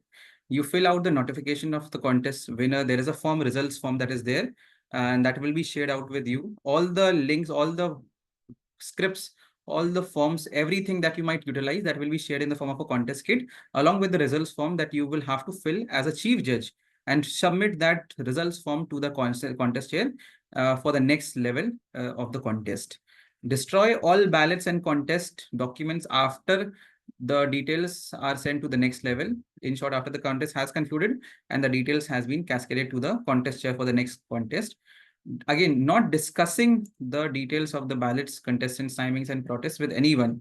Again, that should again remain with you for your entire lifetime is what is recommended once we are done with the contest. Now, quickly covering the virtual contest. So again, judges criteria remains the same. We have an online virtual contest this year. Here, just in case if we are conducting an in-person contest, we have a clear-cut demarcated speaking area, a stage. In case of online contestants, it's just our entire screen that is there to make sure that we utilize it to the fullest. And that is how it goes on. Judges should not take into consideration a contestant's audio video quality. That is again something very like you should primarily be focusing upon as a voting judge, as a chief judge, on that respective the delivery, the body language, the vocal variety and everything, not focusing on the audio and the video quality. At times, it's not like you might see that someone might have a very good quality audio video, but at the same time, someone might not be using a very good device for an online contest. So try and mitigate that like biasness that does come into picture with regards to the video or the audio quality, and try focusing more on the contestant, the delivery of the contestant in that case. In case of technical errors, judges should let the chief judge know immediately, because as I again mentioned, just in case if you drop off even for a minute, it might be that 1 minute that might make all the difference in making someone a number 1 or a number 3. In that case, it's very important, very pertinent that we are attentive for the entirety of the speech duration, for the entirety of the contest. The speaking area can be again limited in the online contestants. We just have the screen pace that we have to utilize. This should not be used against any contestant, and the judges should focus on how well the contestants use the speaking area as it is well as it was defined to them. So again, this is recommended. You do check with the contest chair that like they are informed about the speaking area that they have, and be it in the offline contest, be it in the online contest, sticking to the screen space or sticking to the like this allocated space that they have for the contest. Judges should confirm the process of handling the protest with the chief judge. So again, this is again have a two-way communication while the briefing is done with regards to how do we handle protests. Everyone should be on the same page, and a clear-cut line of communication should be established as to how we will be going forward. What will be the statement, like what will be the basic standard operating procedures, SOP, in short, to make sure that we can follow that as and when a protest or a situation of protest happens. That should be something that should be well established prior to the contest. Judge or judges also should confirm the naming convention, just in case it's an online contest. Like we recommended, like last year I saw people recommending you can join as J1, J2, J3, J4, J5, so on and so forth, making sure that in short, your identity is not being revealed even in the online contest. Again, a communication channel must be decided for sharing the ballot. This is something, again, it's a resource for finding for virtual contests, the best practices that are being followed in terms of conducting like virtual contests. What are those practices that, again, I can just share this link with all of you. I have just shared this in the chat box for your reference. I can see a lot of questions there. Okay. I'll just cover any question that has been missed from my end. And before that, I would like to now quickly jump to the case study part. That again, before that, just to let you know that hybrid contest, again, TI recommends just we have like done away with the hybrid contest. That is something we can entirely avoid. Moving forward to the protests, this is something that we have covered now. Now we come to the case studies. So again, a quick, I would want your participation again here before we conclude and open it for any Q&A further after this. If a contestant has completed 5 projects in the legacy program and level 1 in the pathways learning program, can they contest in the international speech contest? Yes or no? Rosma Rashmi, No. Right, thank you. No. So, again, they cannot. Again, only a level 1, level 2 in pathways or a DTM in the legacy program can lead to fulfilling the criteria. If a contestant has completed two level 1 programs in pathways, can they judge in the ISC or be a judge at area, division, or district level? No. All right, thank you so much, Mr. Rashika. So you are right. No, they can't, as they need to complete at least 2 levels in the same path to be eligible. The next up, the next question is: can a chief judge, voting judge, or a tie-breaking judge compete in one of the contests? No. No. No. Okay. As long as the contest is different from the contest they're taking part in as a Right. judge. So as per the updated speech contest, a chief judge, voting judge, and a tie-breaking judge at any level of a contest in any district at the same contest type, just like Toastmaster Ayush mentioned, are ineligible to compete as a contestant in that particular contest. The table, again, the next question is: the table topics contestant, after hearing the topic, is taking too long to start their speech. What action should be taken?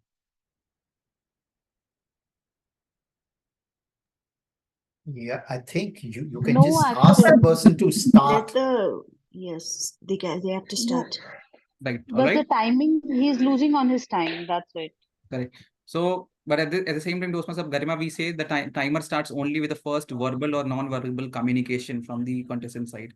How does the timer start in that case? If this, like, if the contestant is like just standing still, giving no, Maybe any action can be conducted as a verbal communication. so Any action from the point of view of the contestant. right. So If the again, timing is too wrong. okay, Toastmaster Rashmi, you have any pointers to suggest here? Yeah, so what we've been told that once the topic has been announced, so immediately after that, the time starts. All right. Again, so here at table topics contest, it's an impromptu speaking contest, but at the same time, the timer when they're when they are being briefed, they start the timings with the first verbal or non-verbal gesture. It can be something up to the discretion of the chief judge. In short, that is, the chief judge can set out certain guidelines that, as per the rule book, the contestant should begin speaking within a short time after arriving at the speaking area and is not permitted to delay the contest unnecessarily. At the same time, this being a impromptu speaking contest, they are expected to start. Again, chief judge can mandate, just in case if the contestant is not starting, they can set a process in place, have an SOP in place wherein they can make sure that like you cannot take more than 5 seconds or 10 seconds. You have to start anyway. You cannot, like, as soon as the topic has been shared, you have to start maybe in the next subsequent 5 seconds or 10 seconds. That is something that can be informed to the contestants as well as the timer so that they can start the timings.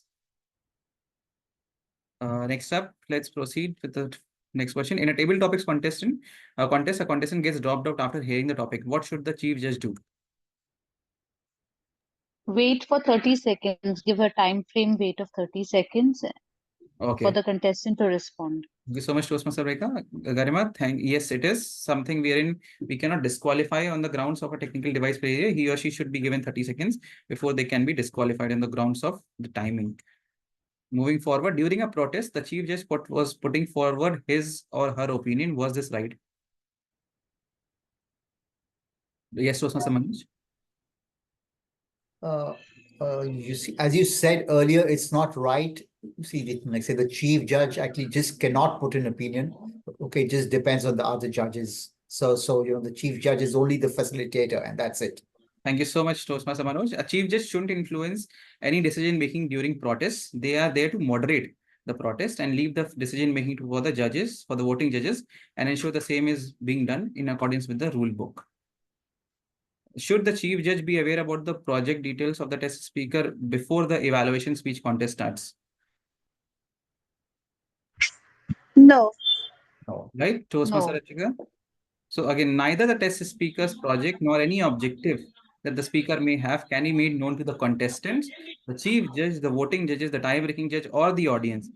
However, again, just to mention one more thing, the candidates for elected district leader positions for the term beginning the subsequent July 1st, that will be July 1st, 2025, anyone who is going ahead for any district leadership position are ineligible to serve as a contest official or even as a test speaker.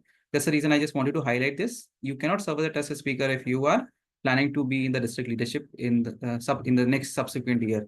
So this is one criteria I would encourage all of you to make sure of, just in case as and when a evaluation speech contest happens. What happens if 4 judges sign and write their names on their ballots? One judge only writes his or her name on his ballot but does not sign it. One judge neither signs nor writes his name on his ballot, and one judge only signs her name on her ballot. How many ballots will be accounted for?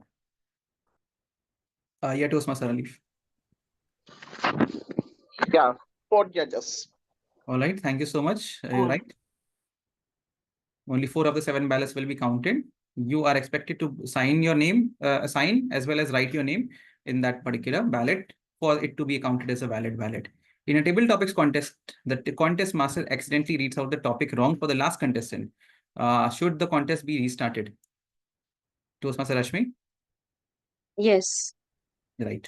So we will have to make sure that the contest is restarted, irrespective, like we might have given like 1.5 hours for that contest.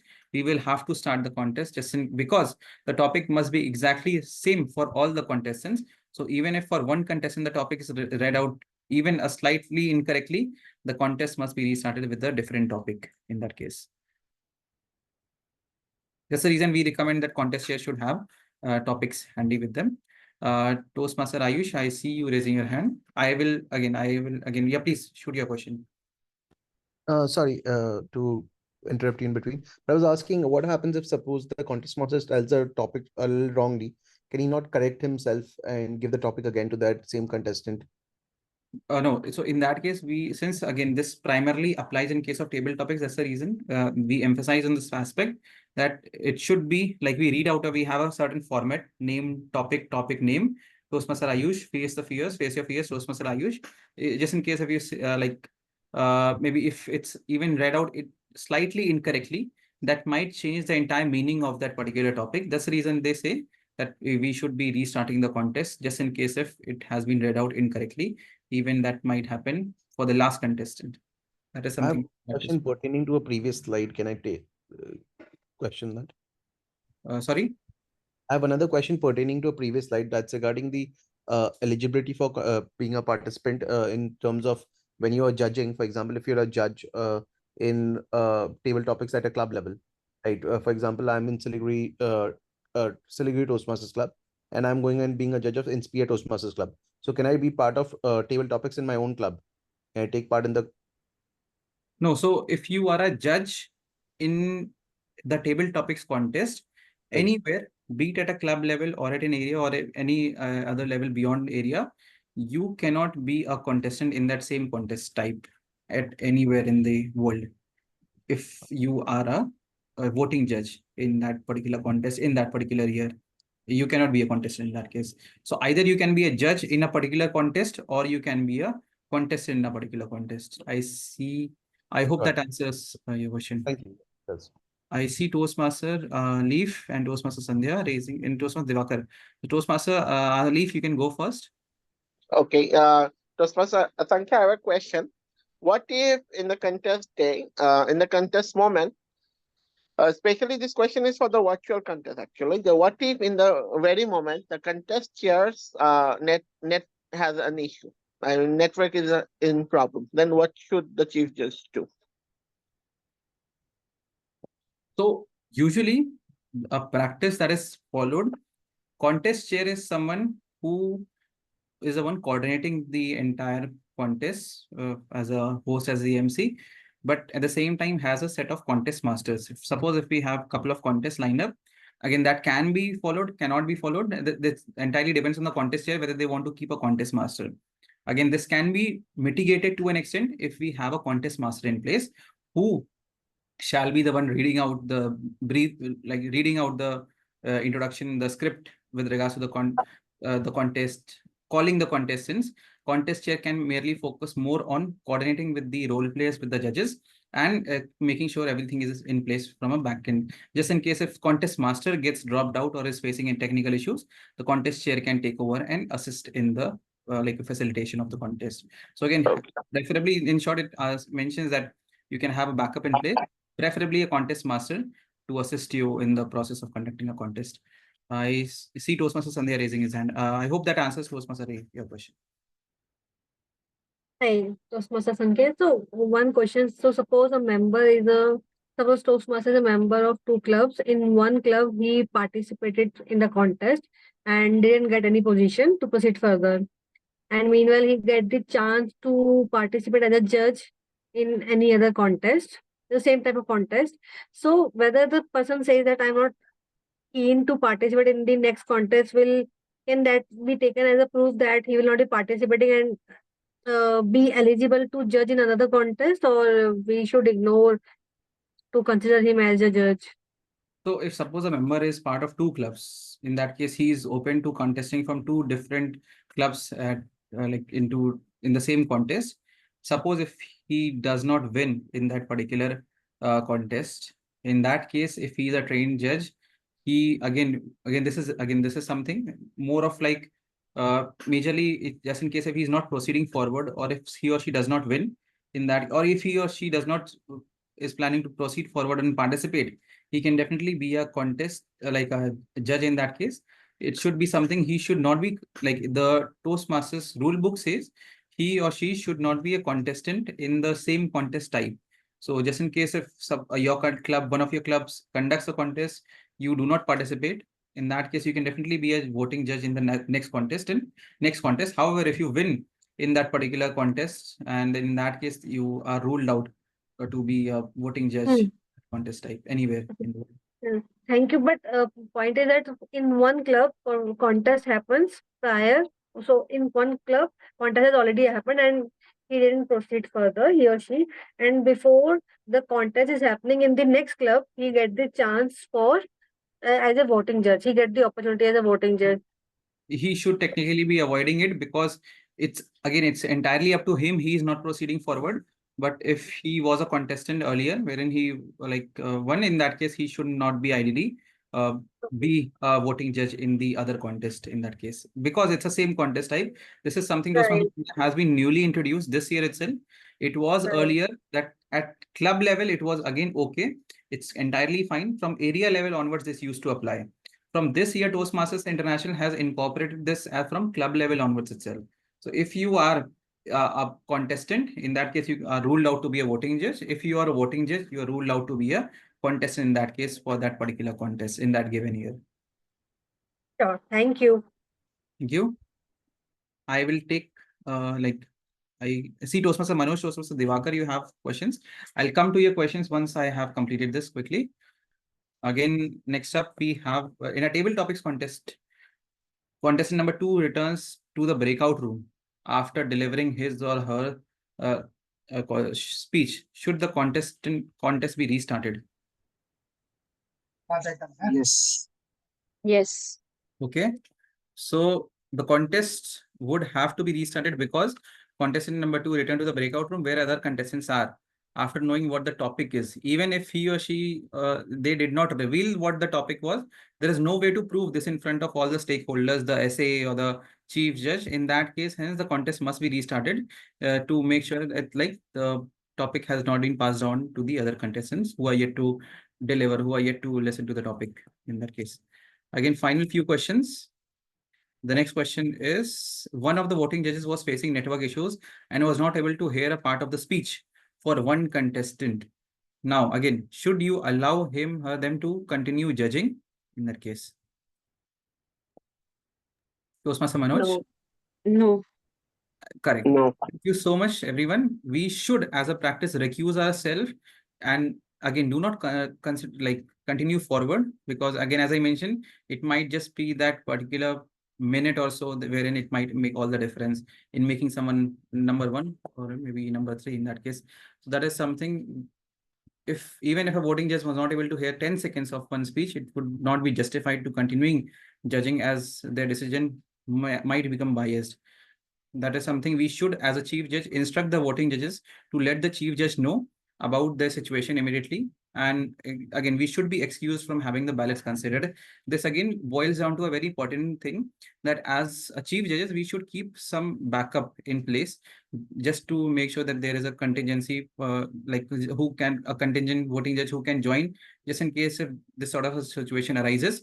We can have few judges extra, maybe. In that case, we will want them to join right from the starting, right from the inception of the contest, But this is something, if you feel that this is something that might happen, if someone is facing, it might be facing some network issues, we can at least keep some backup in place in that case. Even at times it happens wherein people back out at the last minute. So just in case, like keeping a position wherein we are not falling short of judges, and that leads to the hampering the effectiveness of the contest in that case. Someone was raising their hand. I think I missed out. Toastmaster Garima. Yeah. Toastmaster Garima. Any questions with respect to this aspect? Yes, sir. So I just wanted to ask if the judge will not be judging that particular contestant, or he'll be not judging any further contestants. His ballot in short won't be counted. So he will be Okay, totally he'll be excused from the entire contest. correct, correct. And we should, again, if we feel that this is something that happened as a voting judge for us while we were judging, we should, even if the chief judge was not able to make a note of, we should as a voting judge be informing the voting judge, the chief judge, that we were not able to listen to the same because of some network issues. And that should, accordingly, the chief judge should be taking that into account. And you should recuse yourself from like being a judge any further, and your ballot won't be counted in that case. That is why a backup device for the judges is always recommended. Recommended, correct. Correct. I will come to a question, Toastmaster Manoj. Just final few questions. One of the voting judges was facing network issues and was not able to hear up. Again, this is something we have covered. The next question is, in an international speech contest, contestant number 2 protests that contestant number 5 has plagiarized the speech from a Forbes article. Contestant number 2 provides link to the article as well. Should you continue with the protest? Anyone? Yes, I think. Yes. All right. If the percentage is, if at all the percentage is more than 25%. Right. So again, the participant has provided the proof from where it was copied. I think Toastmaster Divakar also wants to mention something. Should we not wait for the contestant number 5 to deliver his speech first? No, this is something, the protest, this will be taken into account once all the speakers have delivered their speeches. That is implied, that goes without saying. You won't have a protest in place while the contest is going on. You will be conducting this protest activity once we are done with all the speeches. Toastmaster Divakar. Okay, got it. Thank you so much. Thank you. So again, yes, as a contestant number 2 has raised a valid protest with relevant proof, this protest should continue by following the protest guidelines. Contestant number 5 should be given an opportunity to explain the case before a final decision is taken by the voting judges.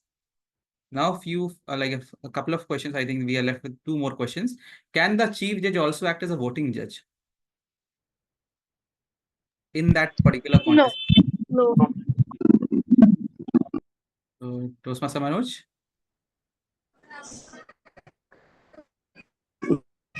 Yes. We That's right. The answer is chief no. judge, cannot act as a voting judge in that contest if we are a chief judge.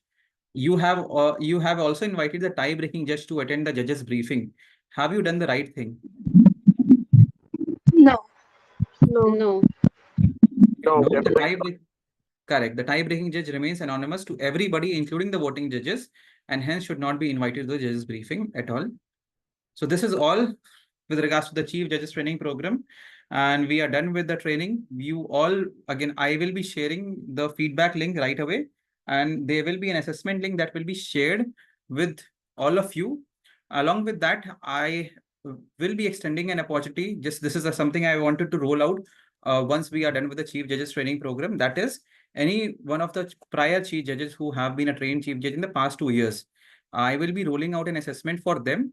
Along with all of you who are attending it for the very first time, you all will be getting an assessment link over your email itself from which you registered today. And that is something you can complete in the next 7 days. You can expect that by in the next 24 hours. By tomorrow end of day, you will be getting that assessment link to complete that CJTP assessment and get yourself certified. And by the end of this month, we will be collating the final list of judges and the chief judges, and that will be rolled out along with the contest kit with all of you. I saw a lot of questions that were there initially in between as well. Toastmaster Manoj or Toastmaster Divakar, I think I missed out on a couple of questions. So any question that you might have still that is yet to be answered, again, this stage is yours. I will be there to assist you. For the timing, we are again, we have concluded the Chief Judges training, and I will just quickly share the feedback link with all of you. Before you disperse, please do fill out that form. Toastmaster Manoj, in the meanwhile, please help us with your question. You see, if you can just actually elaborate the slide where you talked about, okay, that if you have taken up a certain designation, you cannot be a district officer. I mean, so I was not very clear with that. Sure. So suppose like I am someone who is next year planning to be in the district leadership team. Maybe I might want to become a certain position, take up a certain position in next year, as and when the first of July 2025 year starts. A Toastmaster year happens from 1st of July till 30th of June. Again, we will be concluding this year on 30th of June. Suppose if I see myself going ahead for the district leadership next year, I should try and avoid being a test speaker in any contest, even taking up any roles in that contest. If this is something that I have been appointed, or I am something, I will be going for it for sure. Again, this is primarily for those who are planning to go into the leadership. And this again will be happening in the later half, somewhere around April, May, June, wherein we'll be having the appointment and the elections for these leadership positions from 1st of July 2025 onwards. Again, this is something that is recommended. You should not be part of a contest, even as a test speaker, just in case if you plan to go into the leadership for next year. No, I want to understand the logic behind the whole thing. I mean, if The you reason try is and people with power might have might have their ways to getting the contest influence. That's all it boils down to. They want to make sure, like someone like me, who is the district chief judge right now, is not eligible to participate in this contest season at all. I cannot be a contestant along with you, along with the other contestants, because I might just be in a position to influence the contest in that case. okay, I have another question. Thing is, like, where you said that if there's a judge, okay, in an online contest and the guy goes out of network, so then he has to actually recuse himself. So now what happens if the chief judge who's there and his network goes off? So then what happens? Because he's the only guy, right? Correct. That's why we say that the chief judge shouldn't be the one who will be voting. So it's the chief judge is someone who is again facilitating the process, but at the same time coordinating with the voting judges. It's more on the side of voting judges that we have to make sure that they are the ones who are carefully paying attention to the entire contest, all the contestants, right from the first up till the very last. It's very possible. Again, a very pertinent question. This can happen, but as just mentioned by someone, we can make sure as a voting judge, as a contestant, even as a chief judge, we can have a backup device over a alternate network in place. Like if I'm joining using my Wi-Fi over my laptop, I can keep, if I am prone to having network issues, I can join using my my mobile network connection using my mobile phone in that case, just to make sure that I can make sure that my network issues do not disrupt the contest in the first place. I saw Toastmaster Manvi, then Toastmaster Divakar, and then Toastmaster Ayush. You can go one by one with your queries. Thank you so much, Toastmaster Sankhya. There are multiple questions that were raised directly to me in the chat box. So may I go ahead with those questions? Sure, sure. In the meanwhile, Toastmaster Manvi, I will urge you to again help us with the feedback link. If you can quickly share that as well, that is something that would help us, help our contestants, help our participants share their feedback from the meeting. Along with that, do check your email. Do keep a tab of your email with regards to the assessment link that will be shared by in the next 24 to 48 hours. And again, that will be rolled out to a wider set of members. That's the reason I will be sending it by tomorrow over the email itself with all of you. I have the link handy with me. I found it, Toastmaster Manvi. I am sharing this in the chat box for the benefit of everyone. Do share your feedback. That helps us in conducting better sessions. We will for sure be conducting more JTPs and more CJTPs in the coming month, because this is something wherein we are just kick-starting the contest season. We would want to make sure that more and more members are getting trained. And that's the reason we will plan out some time wherein most of us at District 24 can make sure that we are available. And you can again mention the same. And that is something we are planning. And I will be confirming the dates at least like a week or couple of weeks before, as and when we have a judges training or a chief judges training program in the coming future as well. Toastmaster Before I come to Manvi, Toastmaster Divakar, you can help me with your question. Yeah, I just have one question. It is said that a district officer cannot participate in a contest, but can a district officer be a judge, voting judge, a test speaker, a timer, or a sergeant at arms, or a contestier? Yes, you can be a like again, that is how we will be facilitating, because like someone even asked me this question, wherein if I cannot, if I am either, if I can either be a contestant or a voting judge, in that case, I would want my members. This is someone area director, someone who reached out to me saying that I would want my area directors to be, I would want my members to be participating as the area director for those clubs, and I would not want to take them go through that hassle. I would make sure that I am something. Again, that is something we came to a conclusion that it's wherein we can utilize the network of our district officers, wherein we have, like in Siliguri as well, we might have 3 or 4 district officers there that are there. They are anyways ineligible to be a contestant, so they can automatically become chief judge, voting judges, or take up some roles and help us in the facilitation of the contest. So reaching out to your area directors, division directors will be definitely the ideal thing. If they cannot help you, at least they can guide you, redirect you to the someone, to the person who can, in that way, to conduct that contest at a club or at an area or even further. Toastmaster Ayush, hope that answers Toastmaster Devaka your question. No, just a add on to Yeah. to that question. If suppose any district officer wants to continue his leadership position in the next area, next subsequent year, so he she cannot be a test speaker. Once you have been appointed, that or once you have been elected, that will happen somewhere around, like for the top positions, that is the trio, as well as the division director positions, that will happen when the nomination slate will, like a form will be rolled out somewhere in January. Once you have showed your intention to be a like a nominated candidate for a division director position or a district trio position, in that case you become ineligible. In just in case if you are someone who might be taking up an appointed position, so as and when you are appointed, in that case you become eligible, ruled out to participate in the contests in any So, capacity. so once we give our names for nomination, then we are ineligible. Yes. So we are ineligible to be a judge as well.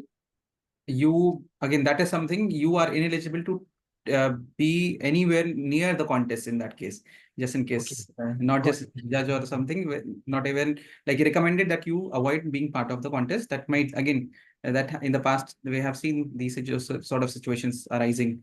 So again, avoiding any contest at all in that case, if you are planning to go for next year, as and when you show your intention, as and when you get elected or appointed, in as a matter of fact.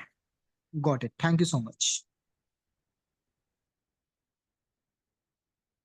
Thank you so much, Toastmaster Ayush.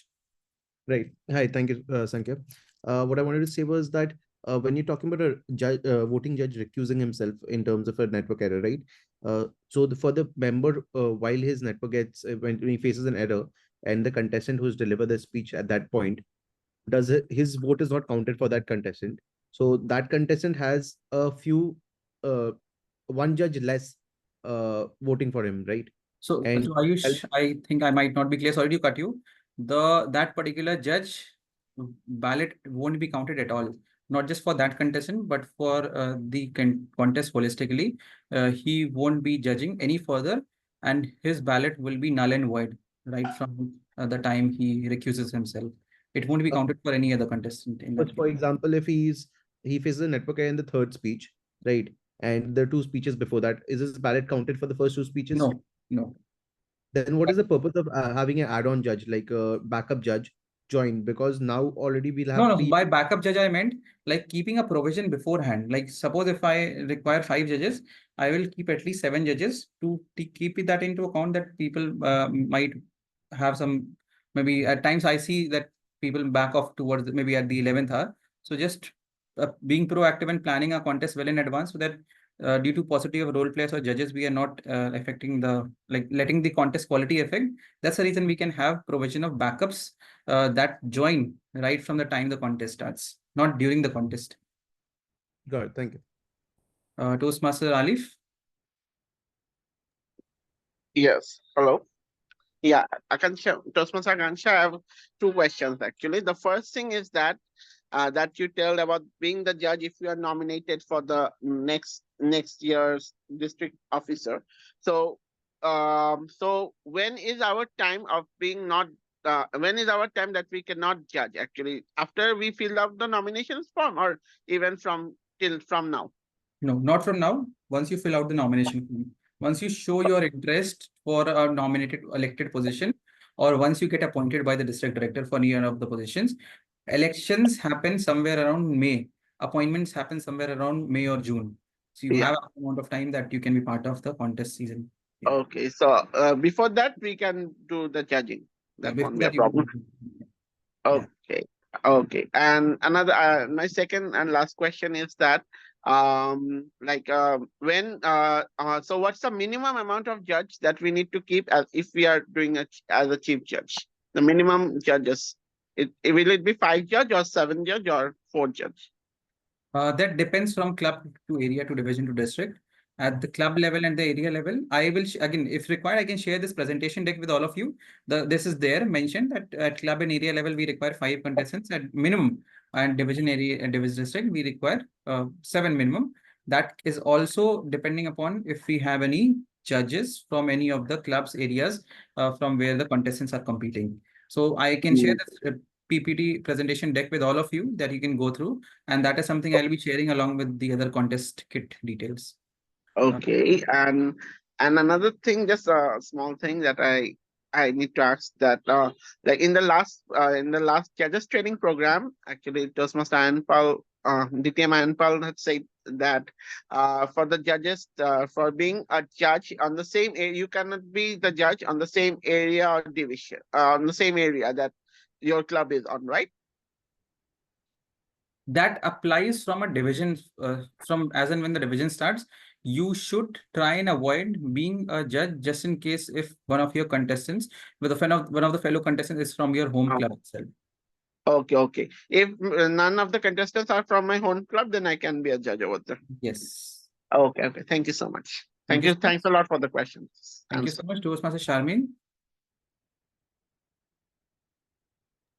Yes, Toastmaster Asanko, I had been going through the feedback form. There, I think there is a discrepancies as Just in case, I will just go through yeah, it. which session you like the Okay, most? that is something I feel that has been. I need a correction. I think they need Yeah, a that correction. has been not been edited in that case. Okay. I will go through the same and That's it from me. Thank you. Thank you so much. Any other questions that we might have before we wind up?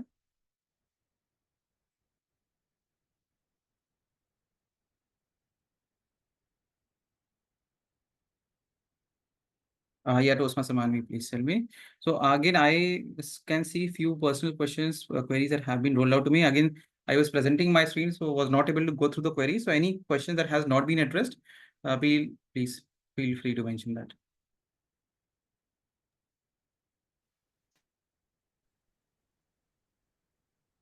Okay, so the feedback form is going through a correction, or how can we submit it? I have already corrected it, Toastmaster Sharmi. You can check. Thank you. Yeah. Toastmaster Mani, you want to say something? Yes, actually, there are few questions that I mentioned in the chat box we got. So, if you allow, can I go ahead with those questions now? Please tell me.